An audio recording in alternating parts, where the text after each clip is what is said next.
Roman umpire کا بہت بڑا بادشاہ سن 300 عیسوی میں عیسائی ہو گیا۔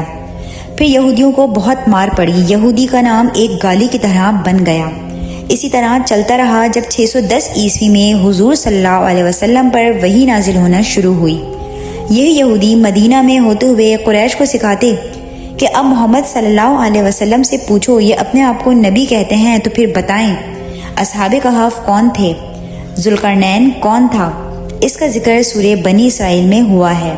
بتائیں روح کی حقیقت کیا ہے۔ حضور ابھی مدینہ بھی نہ پہنچے تھے تو یہودیوں کی ریشہ دوانیاں شروع ہو گئیں۔ جب نبی کریم مدینہ تشریف لائے تو میثاق مدینہ مسلمانوں اور یہودیوں کے مابین طے پایا، جس میں یہ طے پایا کہ اگر عیسائی حملہ کریں گے تو ہم مسلمان اور یہودی مل کر لڑیں گے۔ لیکن یہودی تو ہمیشہ خیانت دار اور نبی کریم کے سخت دشمن تھے۔ دھوکہ شروع سے ہی ان کی فطرت میں شامل تھا۔ باقی جانیں گے کل کی